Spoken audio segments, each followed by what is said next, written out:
സസ്പെൻഷനിൽ തുടരുന്ന എൻ പ്രശാന്ത് IASന്റെ hearing report chief secretary ഇന്ന് മുഖ്യമന്ത്രിക്ക് സമർപ്പിക്കും. കഴിഞ്ഞ ബുധനാഴ്ചയാണ് ചീഫ് സെക്രട്ടറി നേരിട്ട് പ്രശാന്തുമായുള്ള ഹിയറിംഗ് നടത്തിയത്. ഉന്നയിച്ച പരാതികളും നിർദ്ദേശങ്ങളും അതിലെ സത്യാവസ്ഥകളും ഉൾപ്പെടുത്തിയാകും ചീഫ് സെക്രട്ടറിയുടെ റിപ്പോർട്ട്.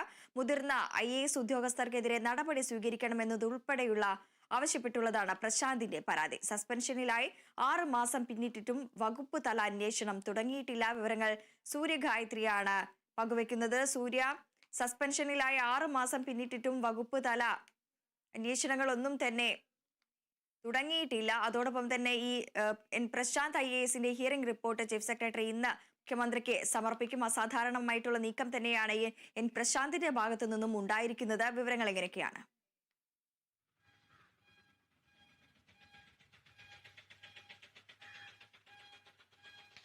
ഹിയറിംഗ് നടന്നതിന് ശേഷം ഏറ്റവും പുതിയതായിട്ട് ഹിയറിംഗിലെ വിവരങ്ങളൊക്കെ തന്നെ ഫേസ്ബുക്കിൽ എൻ പ്രശാന്ത് പോസ്റ്റ് ഇടുകയും ഒക്കെ ചെയ്തിട്ടുണ്ടായിരുന്നു. അതുകൊണ്ട് തന്നെ ചീഫ് സെക്രട്ടറിയോട് എൻ പ്രശാന്ത് എന്തൊക്കെ പരാതികളാണ് ഉന്നയിച്ചിരിക്കുന്നത്, എന്തൊക്കെ വിവരങ്ങളാണ് നൽകിയിരിക്കുന്നത് എന്നുള്ളത് ഇതിനോടകം തന്നെ പൊതുസമൂഹം അറിഞ്ഞു കഴിഞ്ഞിട്ടുണ്ട് എന്നുള്ളതാണ്. ഇനി അതൊക്കെ തന്നെ ആകുമോ പ്രശാന്ത് ചീഫ് സെക്രട്ടറിക്ക് നൽകിയിരിക്കുന്നത് എന്നുള്ളത് ഏറ്റവും പ്രധാനപ്പെട്ട കാര്യമാണ്. എന്തായാലും പ്രശാന്ത് നൽകിയ വിവരങ്ങളുടെയും പരാതികളുടെയും ഒക്കെ സത്യാവസ്ഥകൾ കൂടി പരിഗണിച്ച് അതുകൂടി ഉൾപ്പെടുത്തിക്കൊണ്ടായിരിക്കും ചീഫ് സെക്രട്ടറി മുഖ്യമന്ത്രിക്ക് റിപ്പോർട്ട് സമർപ്പിക്കുക എന്നുള്ളതാണ്. അതിനുശേഷം മുഖ്യമന്ത്രിയായിരിക്കും എൻ പ്രശാന്തിന്റെ കാര്യത്തിൽ ഒരു അന്തിമ തീരുമാനമെടുക്കുക.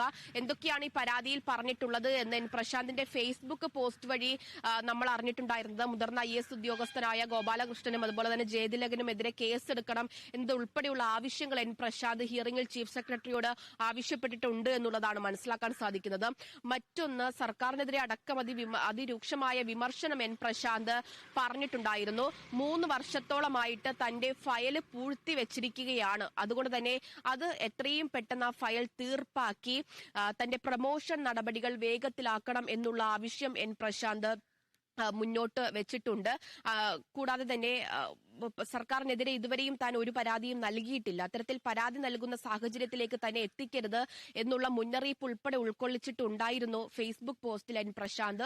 ഈ താൻ ഉന്നയിച്ച ആവശ്യങ്ങളൊന്നും നടപ്പിലാക്കാതെ തന്റെ സസ്പെൻഷൻ നടപടി അത് എത്രയും വേഗത്തിലാക്കേണ്ടതില്ല എന്നുള്ള ആവശ്യം കൂടി എൻ പ്രശാന്ത് ചീഫ് സെക്രട്ടറിക്ക് മുന്നിൽ ഹിയറിംഗ് സമയത്ത് വെച്ചിട്ടുണ്ട് എന്നുള്ളതാണ് മനസ്സിലാക്കാൻ സാധിക്കുന്നത്. എന്തായാലും ഈ നിർദ്ദേശങ്ങൾ ഒക്കെ എൻ പ്രശാന്ത് ചീഫ് സെക്രട്ടറിയോട് പറഞ്ഞു കഴിഞ്ഞു. ഇനി ചീഫ് സെക്രട്ടറി അതിന്റെ നിജസ്ഥിതിയൊക്കെ പരിശോധിച്ച് എത്തരത്തിലാണ് തീരുമാനം എടുക്കേണ്ടത്, എൻ പ്രശാന്ത് പറഞ്ഞ കാര്യങ്ങളിൽ എന്തെങ്കിലും വസ്തുതയുണ്ടോ, ഇതൊക്കെ പരിശോധിച്ചുകൊണ്ട് ചീഫ് സെക്രട്ടറിയുടെ ശുപാർശകൾ കൂടി ഉൾക്കൊള്ളിച്ചുകൊണ്ടുള്ള റിപ്പോർട്ടായിരിക്കും മുഖ്യമന്ത്രിക്ക് സമർപ്പിക്കുക. അതിനുശേഷം മുഖ്യമന്ത്രി എൻ പ്രശാന്തിന്റെ കാര്യത്തിൽ എന്ത് തീരുമാനമാണ് കൈക്കൊള്ളുന്നത് എന്നുള്ളതാണ് ഏറ്റവും പ്രധാനപ്പെട്ട കാര്യം. 6 മാസത്തിലധികം കാലമായിട്ട് എൻ പ്രശാന്ത് സസ്പെൻഷനിൽ തുടരുകയാണ്. ഇതിനിടയിൽ ഈ വകുപ്പുതല അന്വേഷണം ഉൾപ്പെടെ തുടങ്ങിയിട്ടില്ല എന്നുള്ളതാണ് മനസ്സിലാക്കാൻ സാധിക്കുന്നത്. ഈ സസ്പെൻഷൻ കാലാവധി നീളുന്ന ഘട്ടത്തിലൊക്കെ തന്നെയും ഫേസ്ബുക്കിലൂടെ വിമർശനങ്ങൾ എൻ പ്രശാന്ത് തുടരുകയാണ്. അത് മുതിർന്ന IAS ഉദ്യോഗസ്ഥർക്കെതിരെ മാത്രമായിരുന്നു തുടക്കകാലത്ത് വിമർശനങ്ങൾ ഉന്നയിച്ചിട്ടുണ്ടായിരുന്നതെങ്കിൽ ഇപ്പോൾ സർക്കാരിനെതിരെ അടക്കം അതിരൂക്ഷമായ വിമർശനമാണ് തന്റെ സോഷ്യൽ മീഡിയയിലൂടെ അടക്കം എൻ പ്രശാന്ത് മുന്നോട്ട് വയ്ക്കുന്നത്. ചീഫ് സെക്രട്ടറി തന്നെ നേരിട്ട് ഹിയറിംഗിന് വിളിക്കുന്ന സാഹചര്യത്തിലും അസാധാരണമായ ചില ആവശ്യങ്ങൾ എൻ പ്രശാന്ത്, നിബന്ധനകൾ എൻ പ്രശാന്ത് മുന്നോട്ട് വെച്ചിട്ടുണ്ടായിരുന്നു. അതൊക്കെ തള്ളിക്കൊണ്ടാണ് പിന്നീട് ചീഫ് സെക്രട്ടറി ഹിയറിംഗ് ഒക്കെ നടത്തിയിട്ടുണ്ടായിരുന്നത്.